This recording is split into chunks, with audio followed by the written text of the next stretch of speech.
Oke guys, sekarang aku sedang di rumah dan akan memulai sesi untuk Teen Conservation Leadership Conference 2021. Sudah ada 42 orang menanti. So I will just start, and ini akan mulai sekarang dan berlangsung dalam 1 jam 15 menit ke depan. So stay tune with me if you want. Tapi nanti aku akan share juga di IGTV.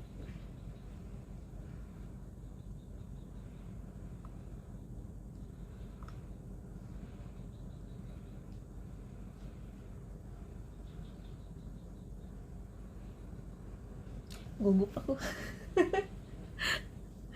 Gugup terus ay. Semua ay. Kayak tanding karate itu kayak jar senpai gitu. Setiap kali tanding, tidak peduli seberapa sudah seniornya kamu, pasti akan gugup. Kenapa buahnya ini belum menjadikan aku co-host? Oke.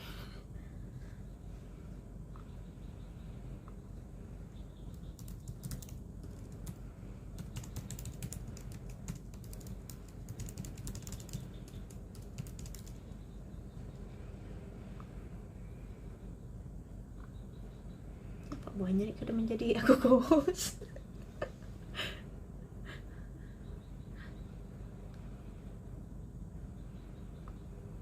Sudah tuh, salah mulai.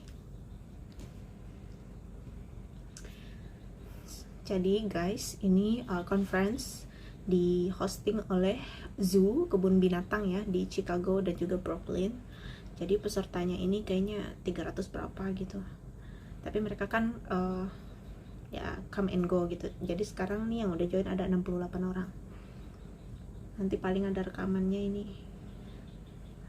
Tapi untuk sekarang semuanya ada di aplikasi Wova.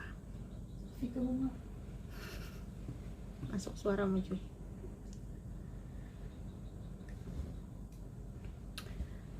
Kita akan mulai paling dalam berapa menit ya?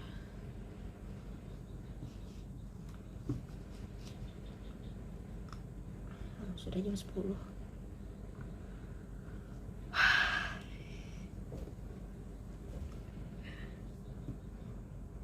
Sedikit perut aku. Aduh, jangan ada makhluk yang mencoba masuk.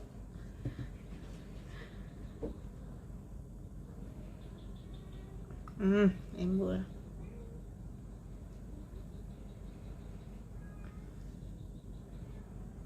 Embul ke belakang. Embul, jangan bersuara, Embul.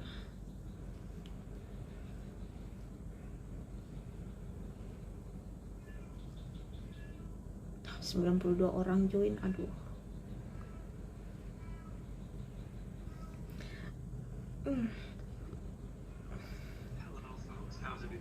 Okay.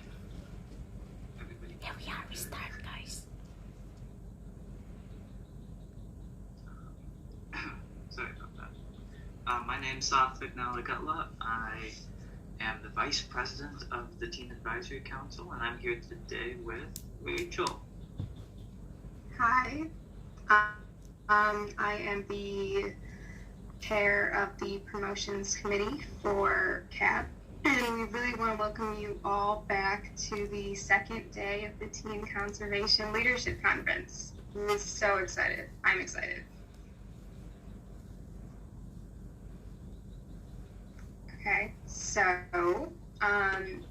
I'm super excited to tell you guys today's keynote. If you didn't know already, it's Manuela Shinta, who is an incredible climate and indigenous rights activist, and I'm so excited for them to speak today. Kalian excited, aku gugup. Some of the basic rules for the conference today. Dingin tanganku. Organizers are going to have organizer in their name, just like we have here. There are going to be closed captions available for those of you who would benefit from that. And we also have a chat and Q&A function within Hoova. It would be great if you guys made sure to use the functions within Hoova because that makes it a lot easier to moderate. Yeah, and all tech issues should go through the Huva community page that is titled Need Help, Contact the Event Organizers Here. We'll be able to respond to any tech issues you have there. And then remember that the art and photo competition is happening, so make sure to submit your stuff. There's a bunch of really cool prompts. The Bio Blitz is happening, which is taking pictures of like the natural places around you. And there are also other message boards and community that other people are starting that we already have, that we really recommend you guys looking at. Was everybody? Oh, sorry, my voice is going crazy today, folks. Is everybody really excited for today? I thought it might be fun if everyone could send in the session you're looking forward to the most in the chat. Is it Jeremy and Michelle Machilwa? Is it the Birdie Bunch? Who are you guys excited about today?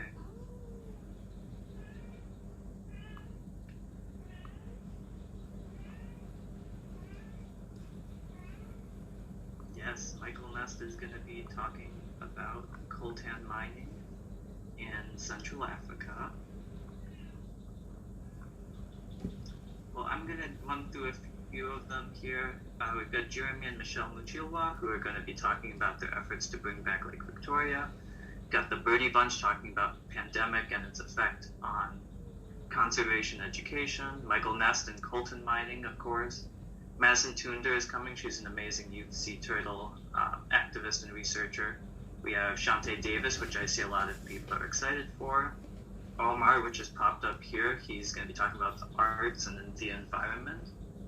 We've got Stephanie Dunn from Star Farms, and to close it off for the day, we've got Danielle Boyer, who is an incredible indigenous inventor who has created STEAM Connection, which is a nonprofit that provides affordable electronics and robotics to kids around the world. So we hope that you're all excited today. Be sure to take advantage of all the features in Huva. You guys did amazing yesterday, really engaged, and I can see we're already pretty engaged today, so that's super exciting. I'm really happy to have you all here. It's an absolute pleasure to be able to interact with you and connect with you, especially because we're all from Aduh, such sampai different salah. parts of Bukan the world, Brooklyn. different parts of the Park country. I Lincoln. think that's really exciting. Salah kebilang. So be sure to explore some new topics, make some new connections. We do have message functions in here, so you can contact other attendees and even speakers if they want to connect with you. So yeah, thank you for coming today, folks. It's an absolute pleasure again to have you here. Let's bring the world home. And without further ado, Manuela Shinta.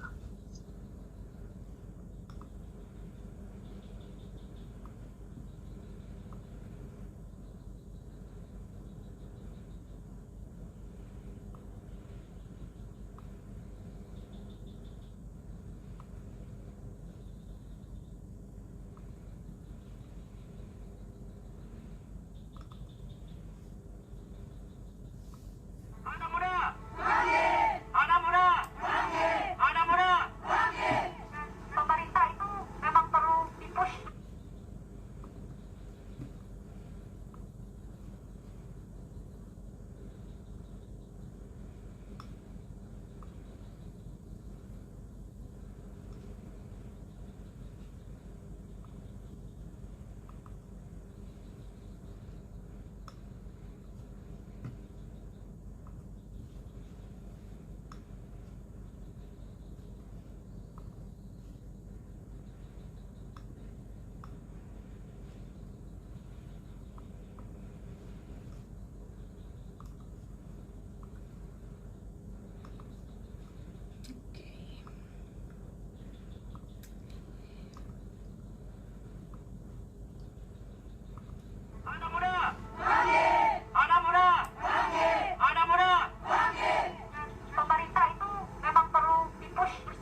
kami telah menemukan cara untuk membuat rumah bebas asap. Dan itu bisa digunakan di setiap rumah, di setiap sekolah. Kami mohon untuk orang-orang dewasa mengerti bahwa ini bukan keadaan yang biasa-biasa saja. Ini keadaan yang harus darurat disampaikan. Namun mengapa para korporasi yang sudah terbukti, yang katanya pemerintah sudah berjanji untuk menegaskan para korporasi yang sudah terbukti bersalah atas kebakaran hutan ini, kenapa mereka tidak disebutkan nama-namanya? Sebutkan nama-namanya! Di mana keadilan? Kami hitamkan! Stop! Kami hitamkan peladang ataupun petani lokal!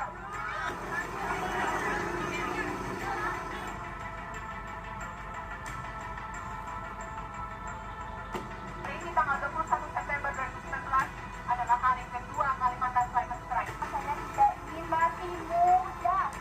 Saya masih banyak cita-cita saya yang ingin saya gapai. Kami yakin masih ada orang baik di pemerintahan sana. Pemanasan global ini bukan sedang diprediksi, tapi sedang terjadi. Kalimantan baru-baru dunia. Kami bukan musuh kalian.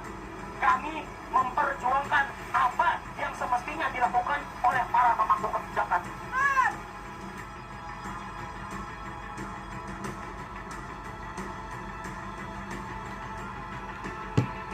Bumi kami sebagian menjadi abu. Kondisi semakin pilu. Di mana kami dapat mengadu? Kebersamaan kamu tersesat dan lekat. Kalimantan yang kita cintai sedang menangis kehilangan.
Adil Katalino bacuramin kasaruga basengat kajubata arus tabe tika Kalimantan. My name is Emanuela Shinta.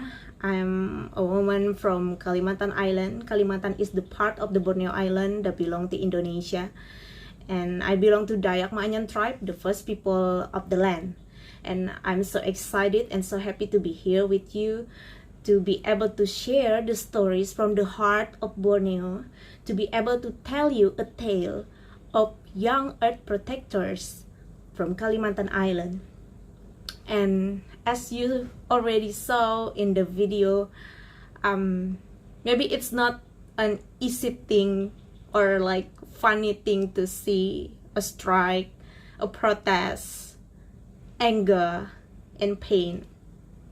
But before I talk more about what those young people did, maybe you have this question in your heart or like in your mind, what are they doing? Why are they doing protests? What's happening there? Why everyone wearing is a mask? 95 mask. So let's talk about Kalimantan first. Have you ever heard about Kalimantan Island? I bet most of you maybe already heard about Borneo Island. So Kalimantan, the place where I live, is the part of Borneo that belong to Indonesia, and other part is belong to like Malaysia. They have Sabah, Sarawak, and also Brunei Darussalam. and I myself come from the central part of this island. And you know, Borneo, my homeland, is a very special place. That's the third biggest island in the world, and also it has the third oldest rainforest in the world.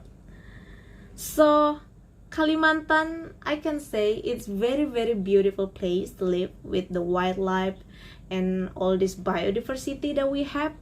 So let me show you another video. We will watch many videos.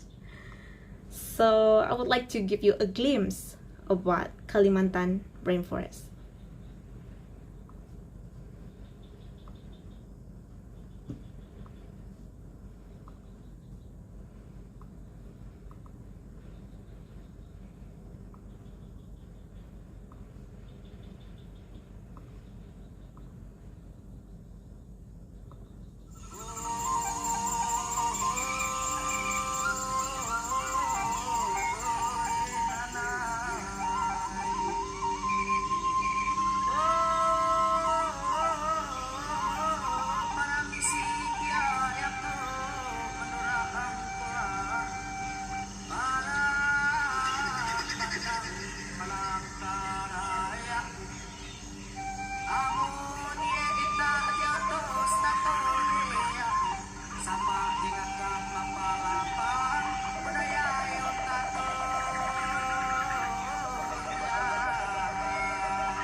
Right, that's a glimpse of Kalimantan Island, and I have not done yet. I would like to ask you, whether you ever heard about Dayak people? Actually, I made this taking a poll on Wova. I got this 104 answers here. The questions is, have you ever heard about Dayak people before? And well, as I expected, not so many people ever heard about Dayak people. Mostly they never heard, you guys never heard about the Dayak people, and some of you ever heard about Dayak people, but not so deep or not in detail. So that's why I'm here today. That's why I'm here. I'm going to speak to you a lot, introduce you to the first people of the land and those who guard the rainforest of Kalimantan Island for hundreds of years. So I would like to show you another video.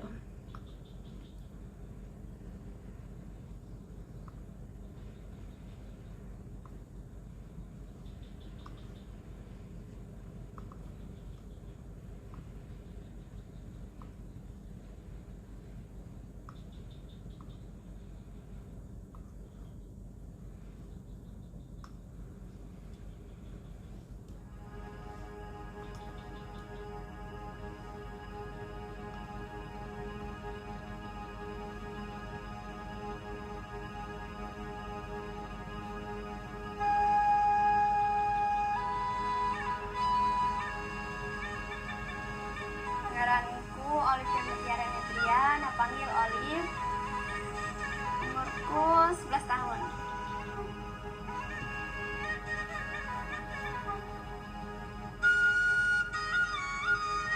Aku hobi tulis handphone. Tuli bahasa Nina, mandrus, memakai kayu.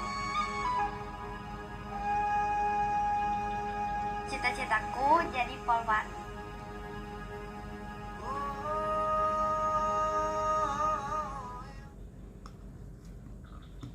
Alright, so actually that's a 1-minute video from our latest documentary that we made in one remote village. Actually, it was the most remote village in Barito Selatan district and one district in central Kalimantan. And actually, you know, like in Indonesia, in the country where I belong to, if we talk about the Dayak people, and then people will ask these several questions. First, they will ask whether Dayak people are still eating human flesh. And then the second question, they will ask us, do Dayak people wear bark skin as their clothes? And the third question that they will ask to me, they will ask, is it true that the magic of your people is so strong so it can get across the oceans and attack the people in other countries or other islands? So these three kinds of questions are the most common questions that people will ask me whenever I go to the big cities like Jakarta. And well, actually it's expected, actually, because as we know, in so many countries in this world, there are so many countries actually that still not recognize the indigenous people, and they still have this misconception about the first people of the land. And for our case in Indonesia, Kalimantan, as the biggest island and also rich of biodiversity and natural resources, where we also face this kind of, I would say, unfortunately, natural resources exploitation. Indigenous community is really hard to be recognized properly in the country. But I will not talk about that now. Actually, I would like to start a presentation to show you some facts of Kalimantan and Borneo. So here we go.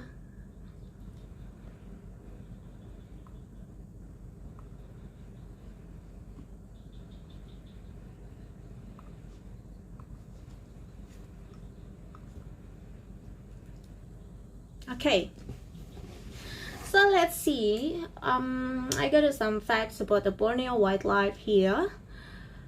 Borneo first is home to around 222 mammals, including 44 endemic, meaning they are not found anywhere else in the world, and 420 birds, and 100 amphibians, and more than 300 fish.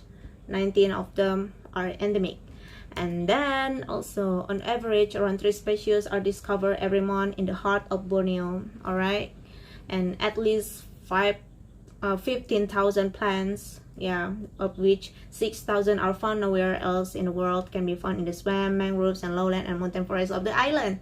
And also here, keruing trees, this is what we call in our mother tongue. Keruing trees hold the greatest insect diversity on Borneo. As many as 1,000 species can be found in just one tree. Well, these are several facts of Borneo wildlife. So you can start to imagine, you are allowed to start imagining how Borneo looks like, how Kalimantan rainforest looks like. Okay, and talking about the Dayak people, I mentioned previously that we are the first people of the land. It means we live tightly, closely, inseparably with the rainforest, with the wildlife of the land. So I would like to introduce you to some art of traditions of the first people of Borneo.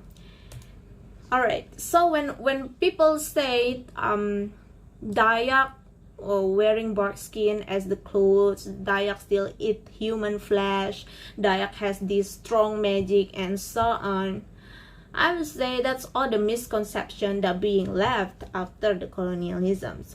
Actually, we are still human just like you. We are the normal ones. Like you saw in the video previously, a little girl like to play in the forest, like to play hide and seek, swimming in the river, climbing the trees.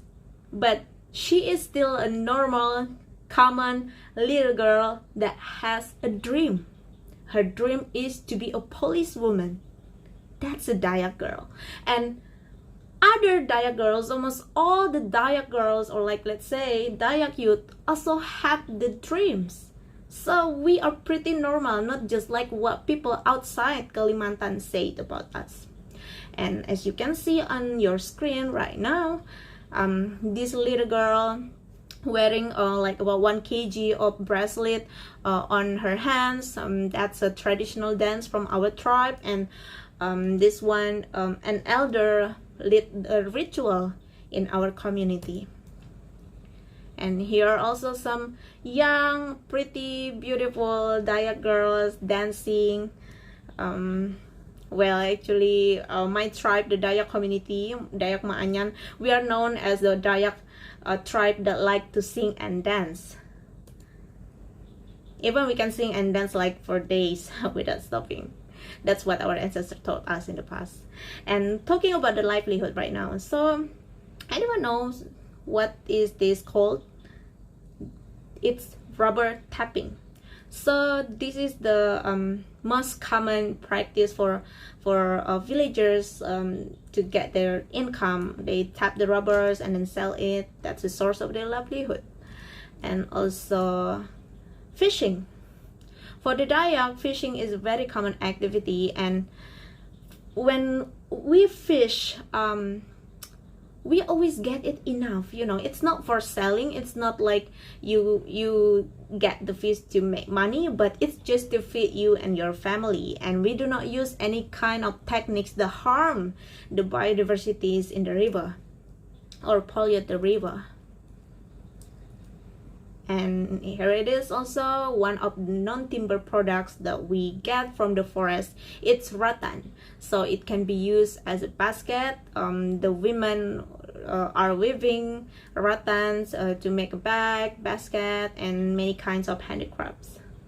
The quality is really good and it's very sustainable. And of course, rice farming.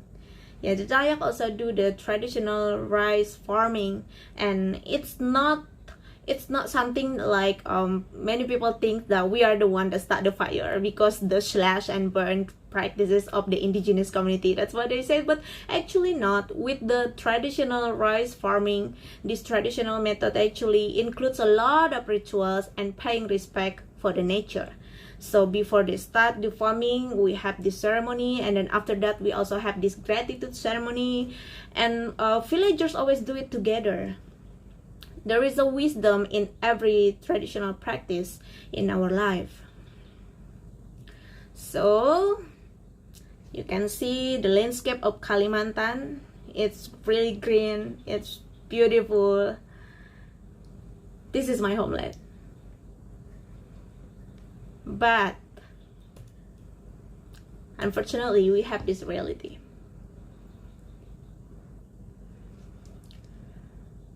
This is not an edited picture. This is real. This happened in my homeland. So between June and October 2015, fires have burned 2.6 million hectares of land. So with 2.6 million hectares of land, can you imagine how many biodiversities and wildlife that are being destroyed by the fires? That's terrible. I would like you to imagine how to breathe and live in this kind of environment. It's not a good feeling, right? It's not an easy thing to endure.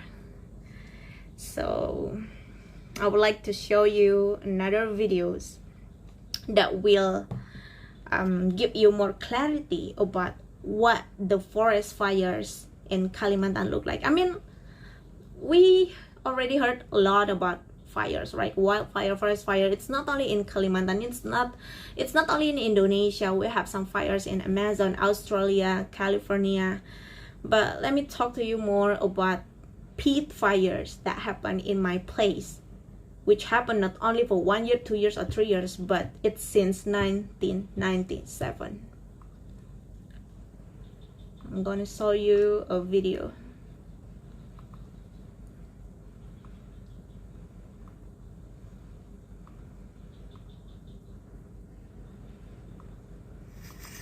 Bapak ini berantem sama api sendiri. Nggak ada alat berat, tapi apa yang Bapak alatnya? sendiri jadi saksi. Bagaimana apa sistemnya? Pakai apa? Oh, iya Pak. Aduh. Ayo cepat kita. Ayo. Agak serang lah. Yuk, elah mikirin teh. Urus ini aja, yuk. Mohon maaf Pak, kami mengerti nih. Ya, masukkan di dalam koran Pak, supaya Jokowi lihat kita bekerja.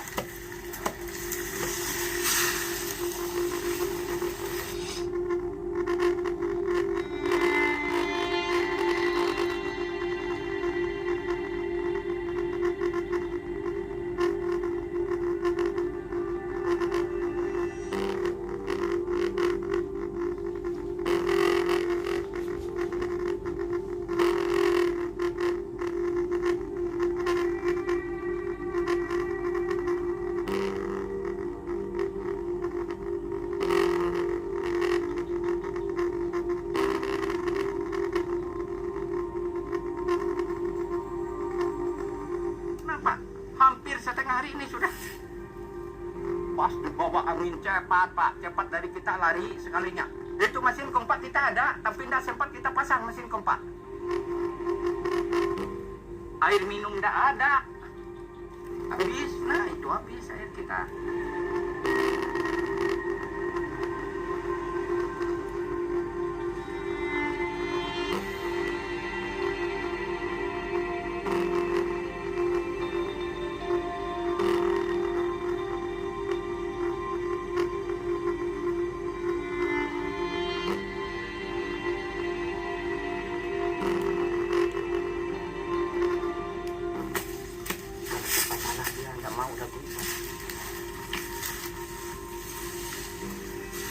Sedih nih melihat yang seperti ini. Menjaga alam kita ini jangan sampai habis.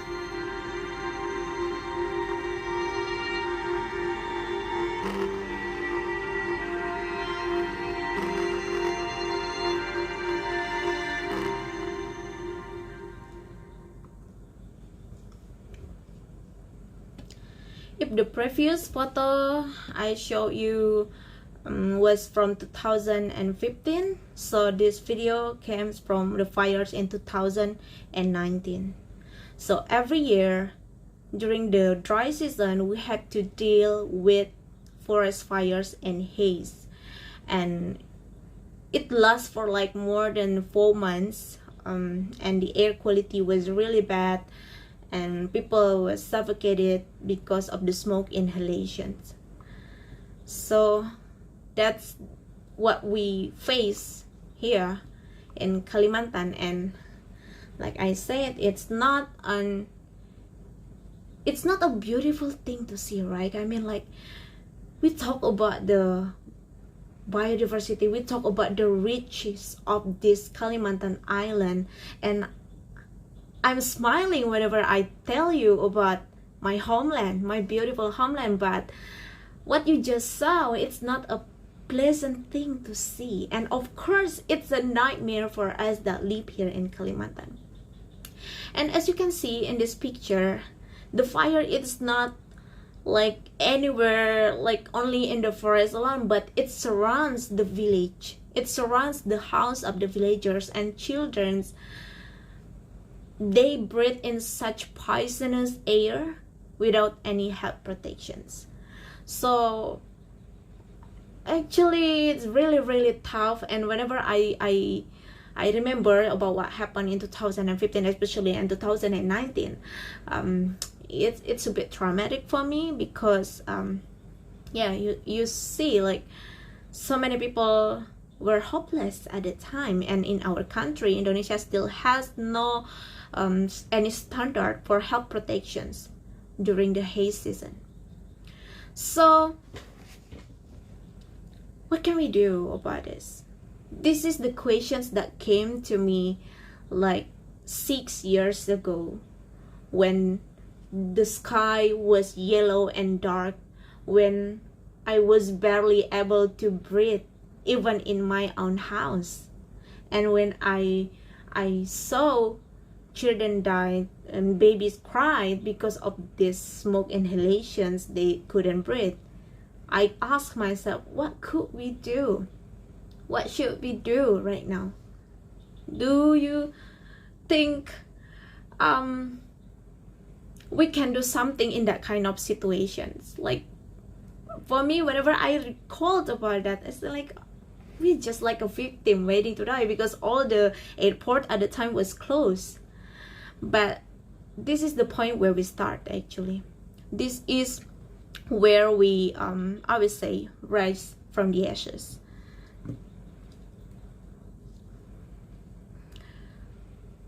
Let's see about this picture. There's so many young people smile, wearing their traditional clothes, raise their hand, and they say, "Long live Dayak, long live Dayak." Maybe never once in their life they imagine that they will face these kind of situations where they will see their brothers and sisters and elders and children suffocated in the middle of the fire. But I always believe that the youth is the power. I always believe that we can choose to be a victim if we want. But no, this time we decide to be a hero. Because if not us, then who? This is our homeland. Like for us, we are the ones that live here, and we cannot just stay and watch and do nothing. So that's how it started with our movement, Youth Act, youth movement, and started to do that we should do actually since a long time ago. So here are some young people from our community. There are girls and boys. There is no proper training, but only with one determination in their heart. I want to protect my homeland. So I'm going to show you one video, a lot of video, but I believe this is the we need, because it's different if we just listen from others compared to what we see with our own eyes, right? So I'm going to show you another video.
lokasi kebakaran ini terjadi selama 1 minggu lebih di sini, dan setiap hari terus jadi kebakaran. Kami membantu barang-barang kami memadamkan api.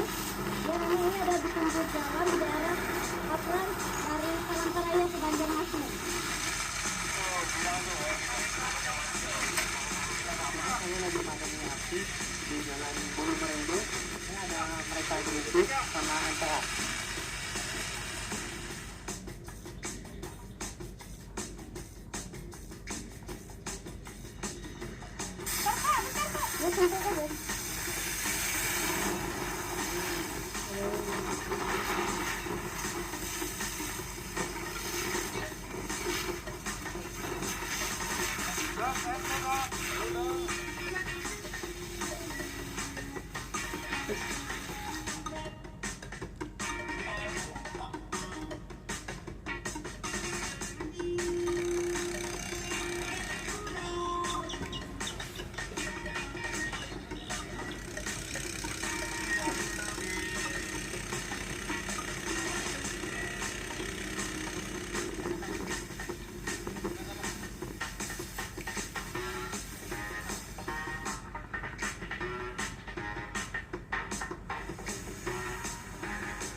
Okay.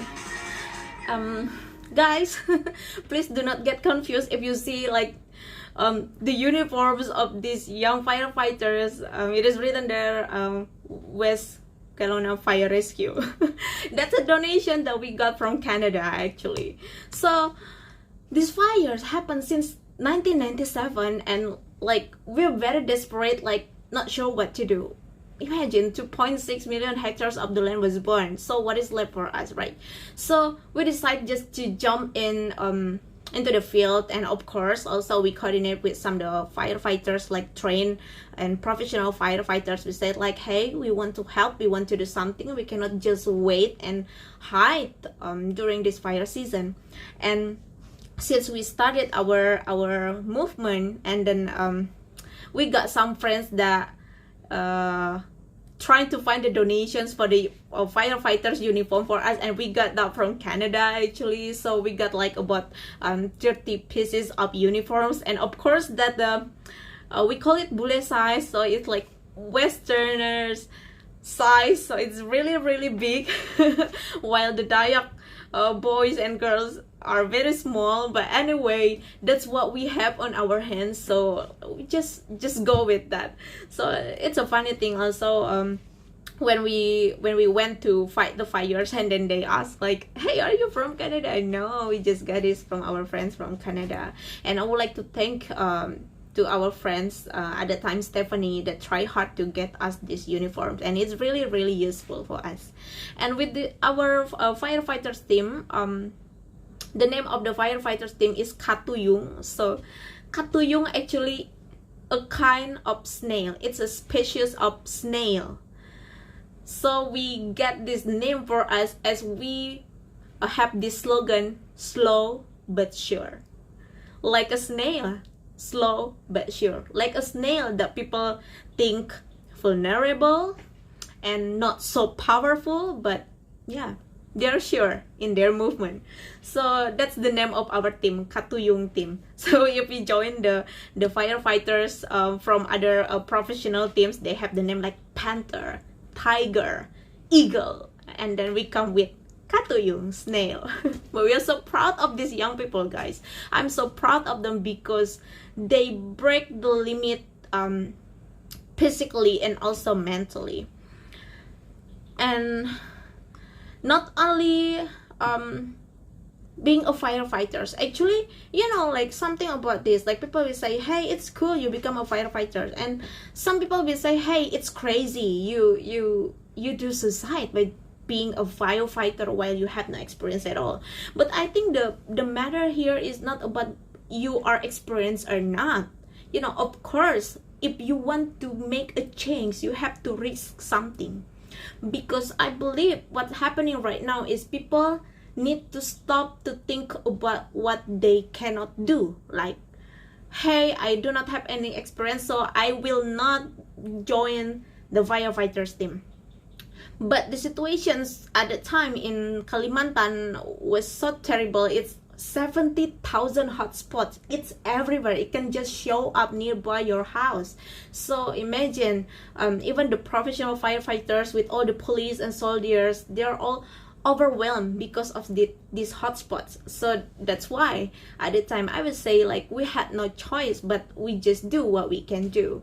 And as you see in the previous video, I show you about a grandpa that trying to fight the fire. One old man versus the big flame. It's crazy. It's so crazy. And we feel more responsibility as a young generation. We feel more responsibility. Why don't we also take a brave action? Not only waiting for people to do something for us, but start to do something. Start to initiate the thing. And not only we are smiling in the field, in the hell of fires, but here is our team member. His name is Rama, and he was a great young person. He was so brave. Like, this picture was taken when he just finished the fight, like about 1,000 hotspots. along with other team members, other firefighters members in the province, like for like the whole week, and it was so exhausting. But he got these determinations inside of him, like, I don't want to just watch what's happening to my people. And while others fought the fires underground, we have some other people in our movement, in our Dayak youth group, created this hay shelter. So this young man named Daddy, so he also was a brave person. He may not join into the hell of fires, trying to battle the fires, but he stayed at the office, stayed at the headquarters, and helped us to build this hay shelter. So right now in Palangkaraya in Kalimantan, we have 5 hay shelter, the place where people can evacuate themselves during the dry season, during the hay season, because it's nowhere to hide at the time, and it always happen every year. So like here you can see babies. Of course baby couldn't wear any mask, and they need clean air to stay alive. And here are the little girls trying to get the oxygen from oxygen tank. This is what we provide in our shelters. And in 2019 in our shelters, we like every day had like about 50 to 100 people to take care in our shelters. So our volunteers work day and night to help these people, and also do this some medical checkup for the villagers affected by the haze. And not only that, we have environmental destruction.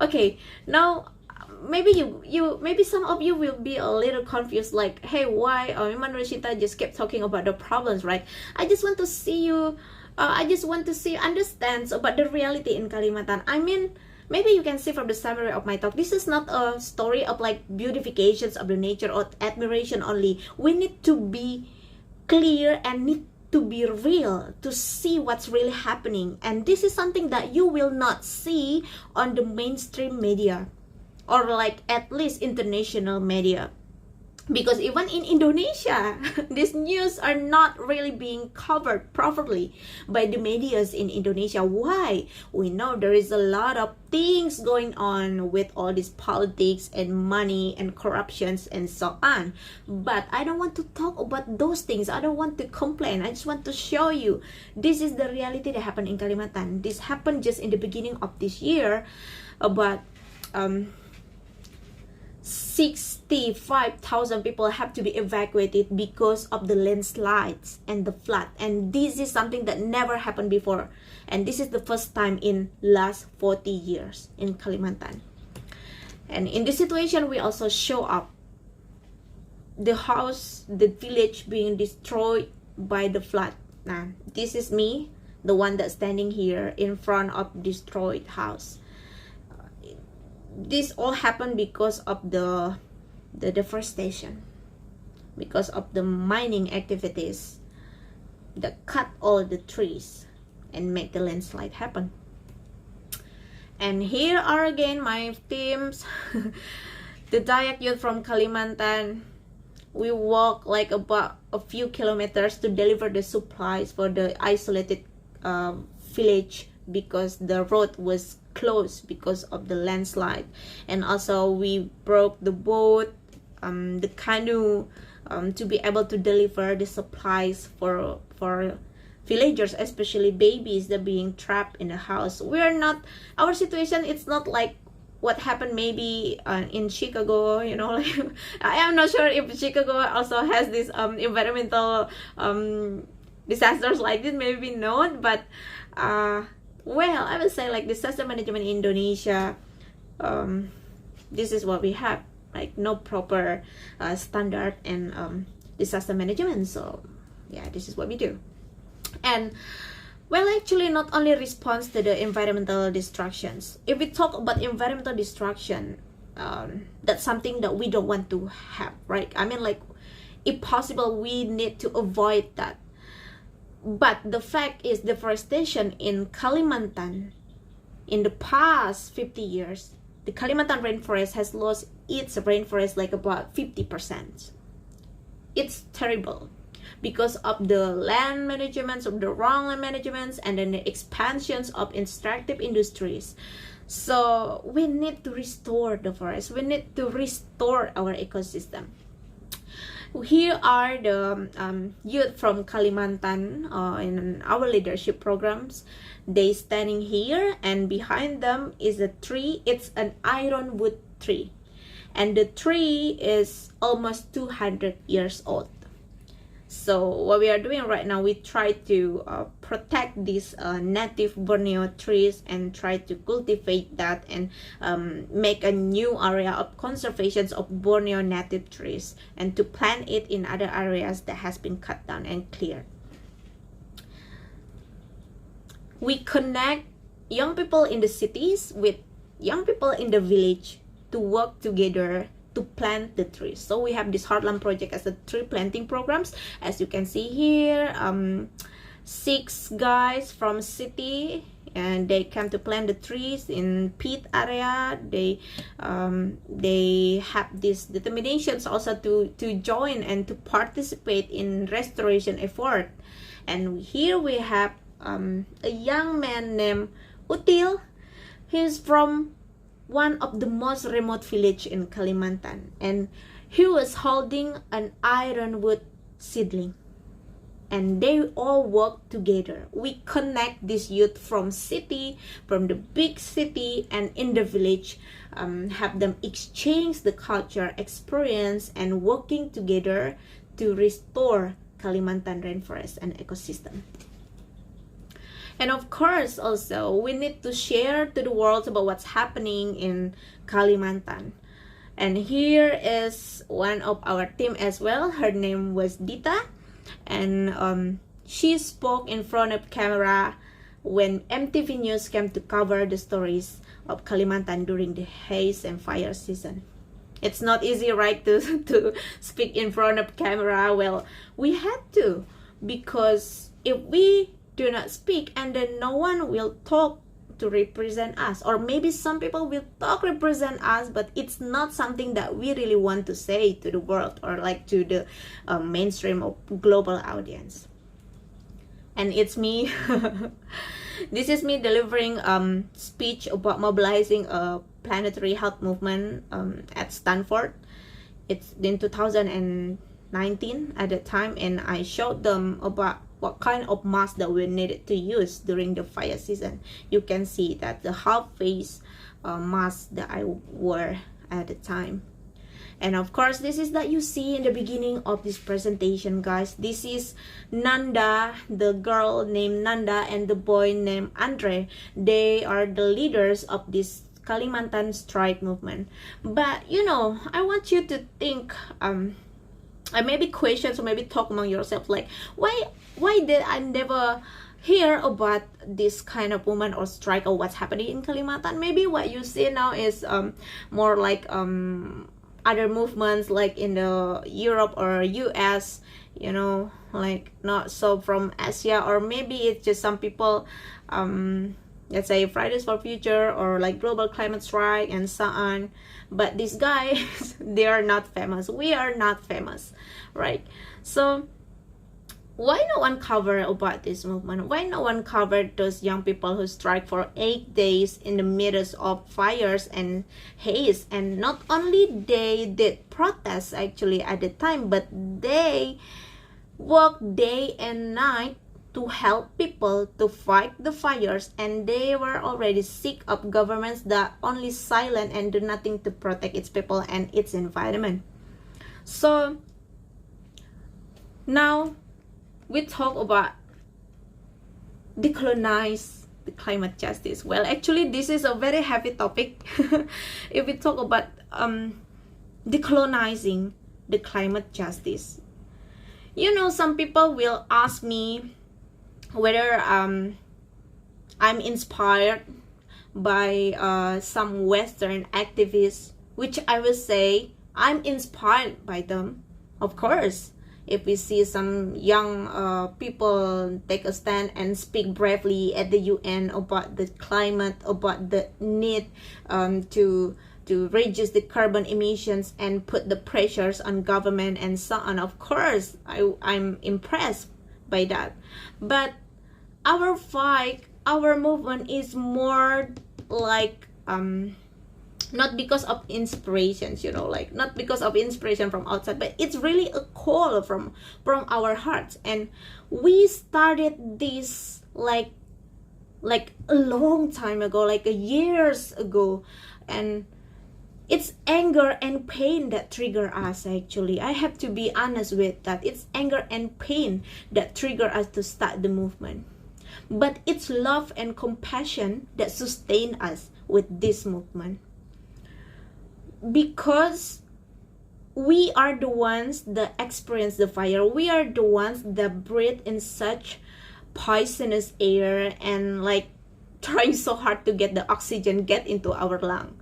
And we are the ones that see our brothers and sisters, some of the indigenous activists or those who speak like bravely about companies that started the fire, and they are being arrested and they are being criminalized, and some farmers are arrested because they are blamed to start the fire, but actually it's not, because 50% of the hotspots in Kalimantan belong to the palm oil concession area.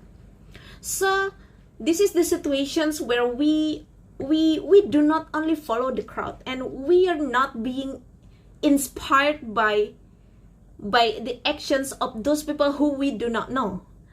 But this is the situations that we have no choice, but we have to embrace our heart, gather our strength, and maybe our knees are trembling, but anyway we stand here. So I really want to hear more actually about the coverage of these indigenous young activists actually in international media, because when we fight, when we Dayak youth fight, when we Dayak youth speak about environmental justice and climate justice, we speak about our ancestors' heritage. We speak about what our parents teach us. We speak about what belongs to us. People outside there, when they see forests, they see a commodity. But for us, when we see forest, we see life. We see a connection with our ancestors. We see a spirituality values. We see life. So, well, we are trying to change the narrative. And no offense, but I always say this whenever the medias want to ask me about our movement, whether I'm inspired and do this tree planting program or like a protest because I'm inspired by other activists or not. I say no, we are not being inspired, but we are angry. That's why we start. So when we decolonize, this is the hard word actually for the indigenous communities, right? Because the colonization has always been a problem, and it has always been there for centuries, and this is something that actually indigenous communities always struggle with.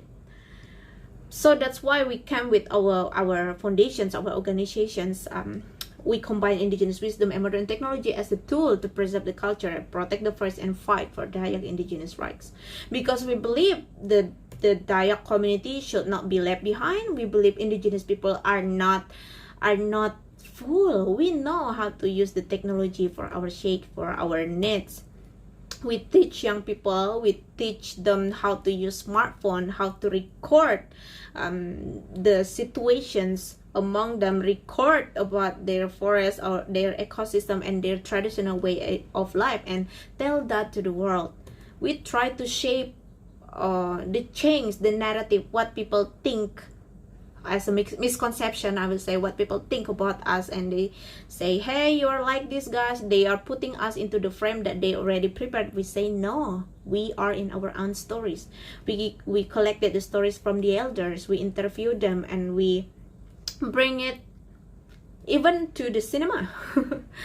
Like in the country that has not recognized the indigenous right yet, how can the stories or the films about indigenous communities, about these earth protectors, come to the cinema?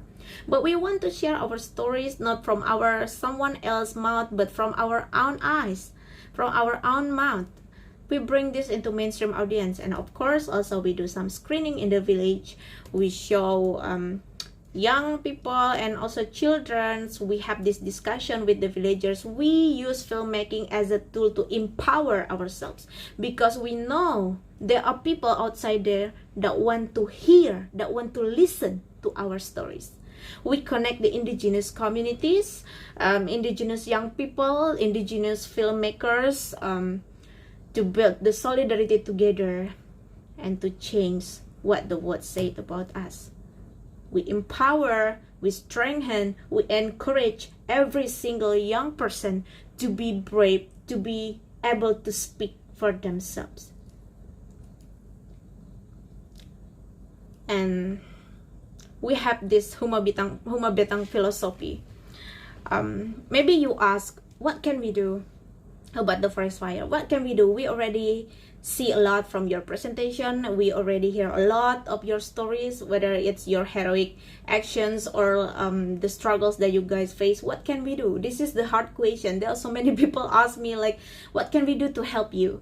I will say, it's not that you help us, but we help this community in this planet together. We have this Humabetang philosophy. Humabetang is a long house. That's a traditional house of the Dayak community, and there are like 20 to 100 people live together in that house, and every family has their own room, so they share like the rooms in that house. This is the traditional way of the Dayak live in the past, and some of the communities still practice that till today. And you know, if one room being carved in the fire, it's impossible for others only to watch and say, how pity you are. No, because soon the fire will spread for all the house and burn the whole house, and everyone will lose their home, right? So the similar thing happened right now. Right now you see the fires in Amazon, in Australia, in Borneo.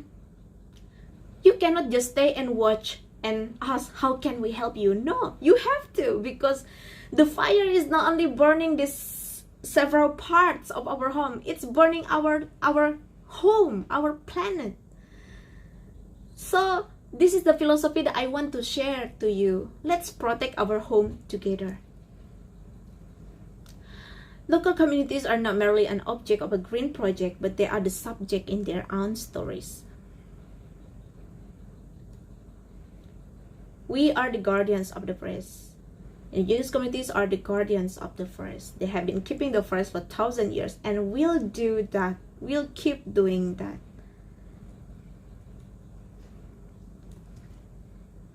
So if you want to learn more about us, you can visit our website or check our social media here. And I think this is the time for the Q&A section. I would like to check whether it is in this Zoom chat. I think I still have like about 15 minutes, and I would like to see if you have any question for me, or maybe for this youth, this Kalimantan youth, or maybe I could check here. Right, I think I have this like 9 questions in Wova. All right, so the question is, the Dayak tribe the only tribe present on Kalimantan Island? All right, so the Dayak tribe is the first people of Kalimantan Island, of Borneo Island. It means they are the indigenous people that already lived there for 1,000 years. But nowadays, it's not only Dayak tribe that live here in Kalimantan Island. We have so many tribes coming from outside to our places. And in Indonesia, actually, we have this dictator, our second president, President Suharto. He was a dictator for 32 years, and he moved like these civilizations, you know, to Kalimantan, because Kalimantan is still like very big island, and Java Island already like very crowded. So he kind of sent other tribes to Kalimantan and start a life here. But the first people of the land is the Dayak tribe. And the Dayak tribe is really generous with the outsiders. So if you come to Kalimantan, we will be very happy and we will welcome you with a glad heart. How are peat forests regenerated, and how long will it take to see any progress to heal the areas that have been burned? Well, thank you for the questions. Actually, the peat consists of these vegetations, you know, like it's 1,000 years. So that's why the peat actually very precious. So it's really sad to see the peat now highly damaged, and it's also because of the wrong land managements that made by, I mentioned about our former president, the dictator. So he made this like 1 million hectares, 1 million peatland mega project, like to start the rice farming in the peat area. But the peat actually should be wet, right? It should not be dry. So at the time they managed the land wrongly. They managed it according to the land in Java, but actually the land in Java with the land in Kalimantan, which is the peat land, is different. So at the time there was this dry season, and like that's the start of the fire in 1997 actually. And how long to see any progress? Well, I will say we have this tree.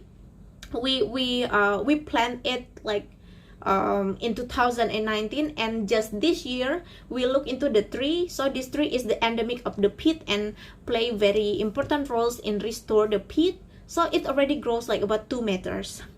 Actually, it's really hard to make the peat become, you know, like original. I mean, like to really restore that into this previous form, but it's still possible. Like for the area that have been burned, actually, if we do it right, if we do like rewetting and also plant this some trees and plants that will have their vegetations in that area, like for 2 years we already see like new plants or trees and other like fish. Also we have the ecosystem start to like slowly but sure start to be restored. So we really hope actually the area that have been burned and then we try to restore is to be protected. But the problem is the fire happen every year. So there are many areas that have been burned, and then some people try to restore that, like plant something on that, or maybe some areas that just being left like that, and then naturally some trees and some grass started to grow, but then the fire happened in the next year, so it's destroyed again. So that's why I said the challenge here is to stop the fire, is to protect the area that we are restoring right now. And right, why are the fires started? We know about climate change, right? The El Nino also brings the hot temperature in the climate, and of course that's the one that start the fire. And another one is because the peat in Kalimantan already highly damaged. Why it is damaged? Because of the wrong land management by government. Actually, this is the problem. If the country or government do not include the indigenous people or indigenous perspective in land management, that will be the start of disaster. Why? Because I mentioned indigenous community know how to manage the land. They already do that for 1,000 years. But here is our problems. When we have the country, we have the system, and then the system just being put there as an alien concept. They think it is the right thing to do, but they do not consult with the indigenous communities, and they do not include the local communities in that decision making. So that's how the fire started. And another cause is because of the expansion of industry extractive. We got the proofs that palm oil companies mostly were the ones that started the fire that burned hundreds or even 1,000 hectares of the forest. But the problem was government will blame the Dayak farmers as the one who started the fire. So this is what we fight for as well. This is what these young people try to speak up about that in the protests, in the video that I showed you in the beginning. And then, all right, another question. Yeah, are the fires started to make room for farmland or something? How are they caused? I already answered that. Yeah. Are there any ways we can help concept the rainforest being from different countries? Of course, yes. So first of all, I will say just connect first. Just connect.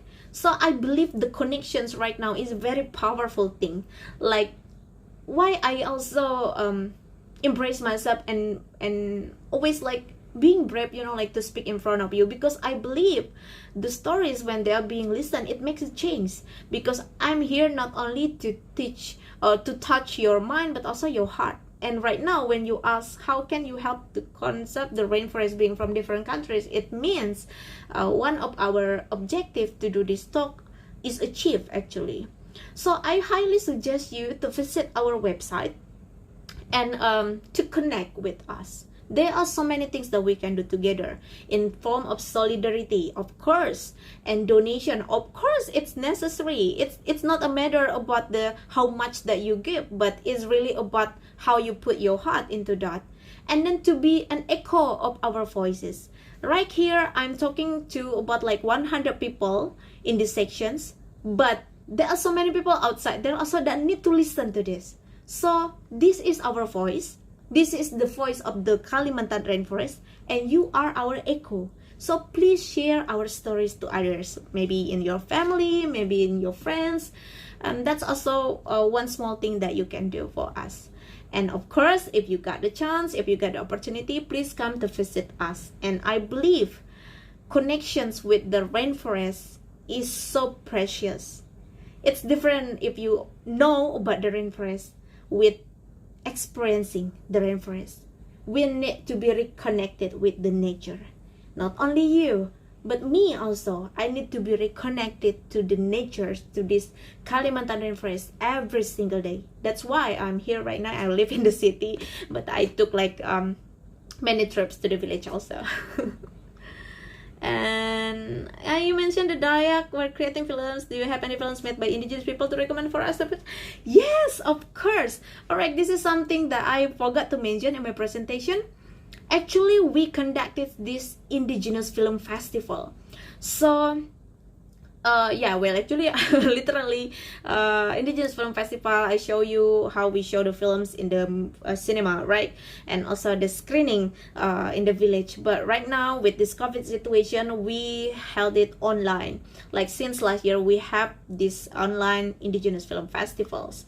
And please follow us in Indigenous Film Festival Kalimantan. Maybe you can visit our website first, or maybe you can check into my profile. I also mentioned about our film festival there, and we have films in our YouTube channel. But later in August, we have Kalimantan International Indigenous Film Festival 2020. It's online and it's free. So I would like to invite you to watch, to join. Right now we already have the audience from 12 countries, from 4 continents, but I really hope like more from you guys also to join our film festival. And the theme for this year is Earth Protectors, Heal the Land, Heal the Future. So you can watch this film not only by the Dayak but also by other indigenous communities in Indonesia about the forest protection. I speak so fast, yeah, because I just got 5 minutes left. Okay. How has the COVID-19 pandemic affected the fight to restore the Kalimantan rainforest? Yes, it's really affect us actually. But I think like we already suffer a lot, you know, like because of this forest fire. So even in the COVID situations, I really like give the hat off to my team. They are amazing, and they still have this fire inside of them to continue working to restore the rainforest. Yeah, so of course, like with this travel restriction and so on, like no crowd regulation, something like that. But I believe this is the time for us to be creative, right? So we have a lot of webinars as well, and we need to keep educating people about the importance of the rainforest. And since we cannot do like planting trees collectively, we encourage everyone, like 1 person, 1 tree. You need to plant the tree wherever you are.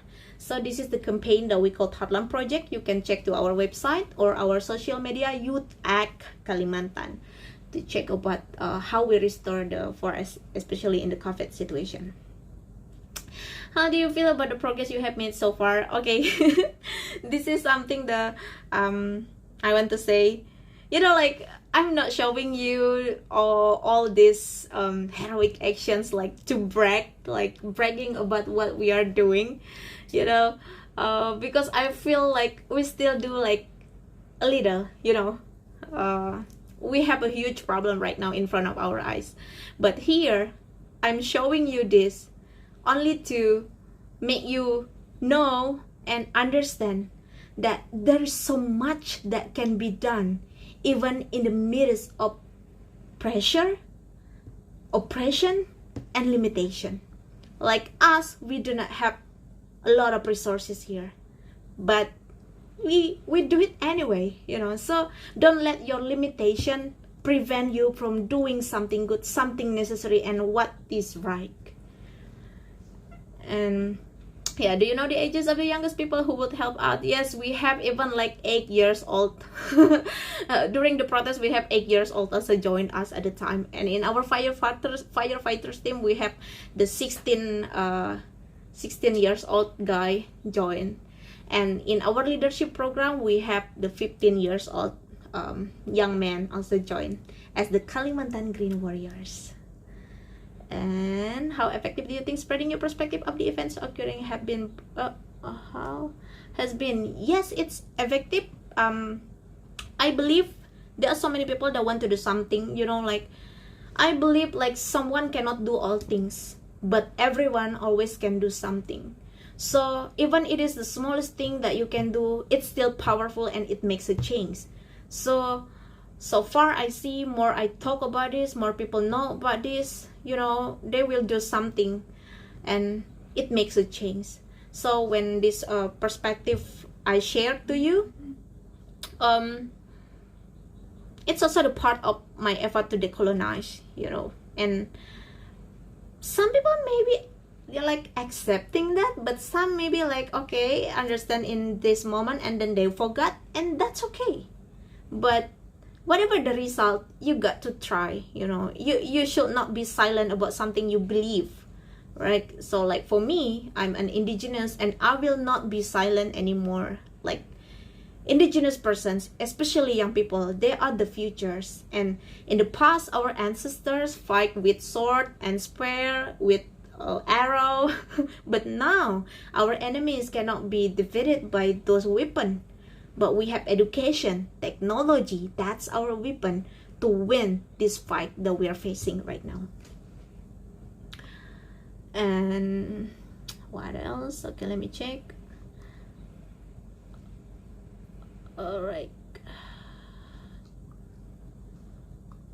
Maybe I will check in Zoom. Okay, I already got it. I think I have. Okay, another question here.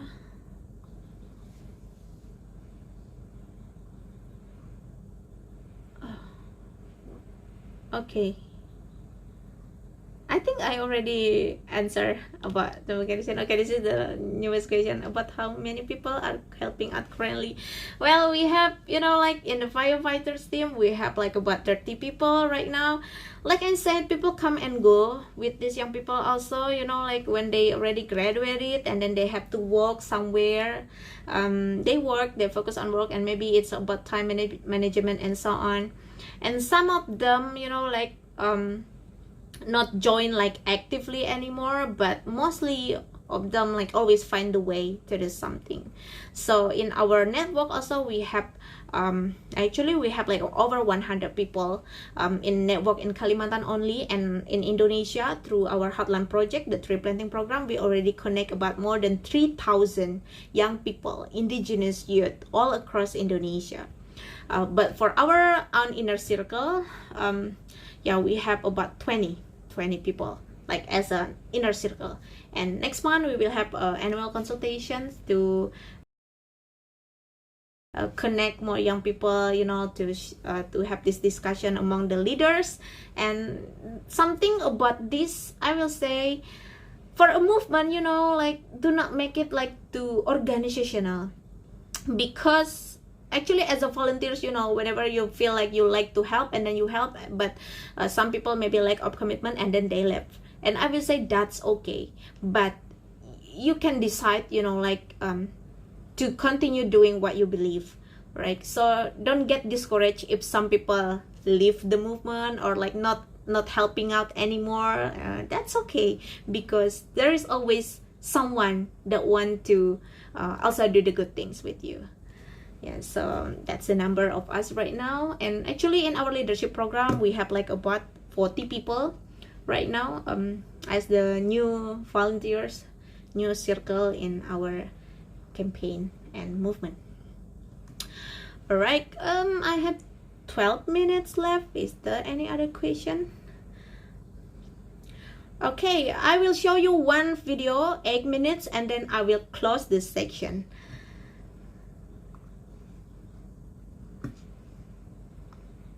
Habis inilah. I will show you guys what that really sustain us. That's the teaching from our ancestor.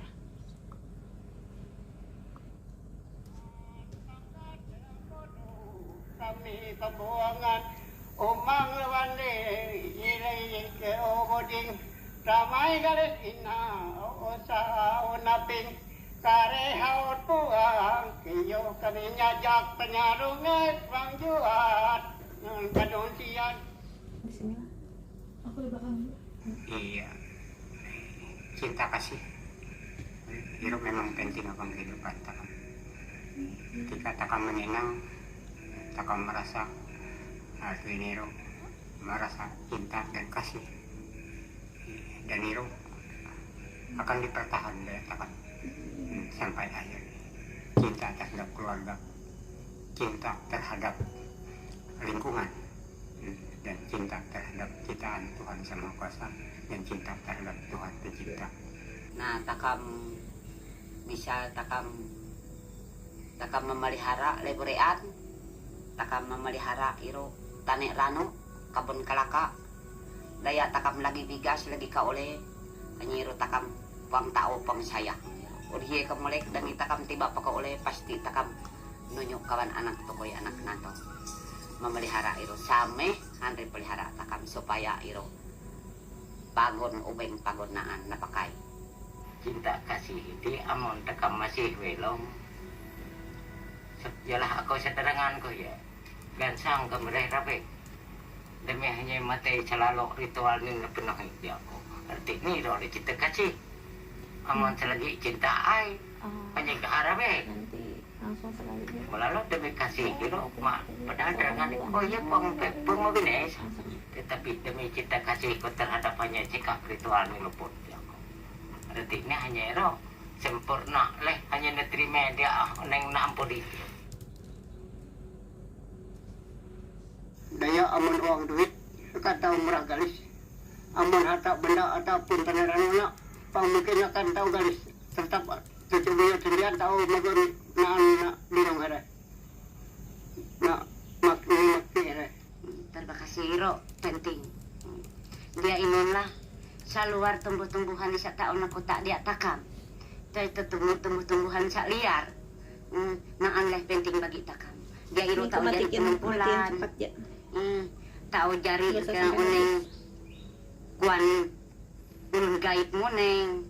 Hanya iro penting ni. Bang tahu ang penting bagi takam manusia. Oke. masalah Sudah lah. gitu termasuk sikap sah rutin Yuk, termasuk ritual dia takam selalu. So that's the video. You can watch the full videos actually on YouTube channel, but just a glimpse of what our ancestors teach us, and that's what sustain us. So we keep going because we believe young generation is the bridge generations. We need to connect the teaching from our ancestors and pass it to the next generations.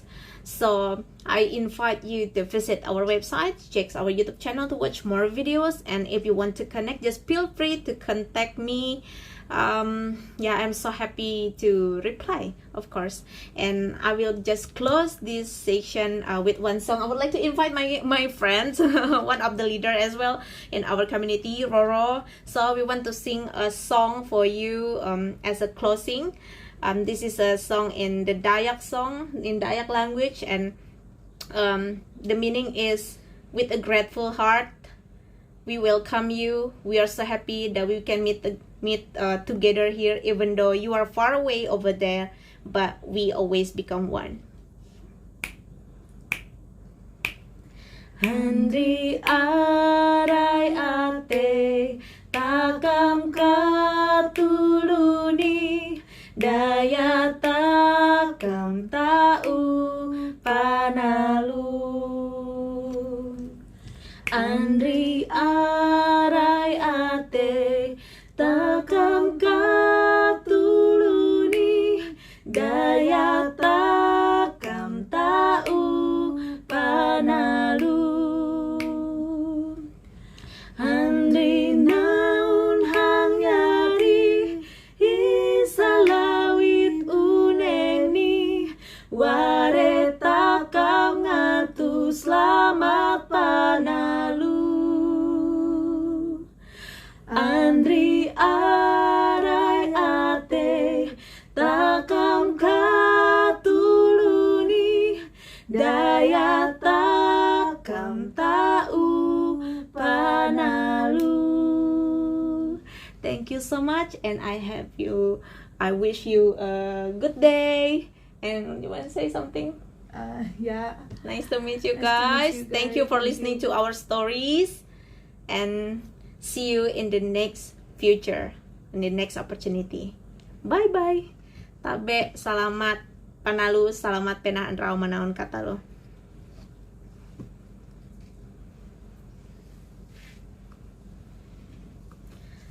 Sudah. Padahal banyak jatuh yang masih nonton tuh. Berapa anak yang terakhir tadi? Sebenarnya bisa aja aku tuh. Copy dulu Instagramnya. Iya. Enggak,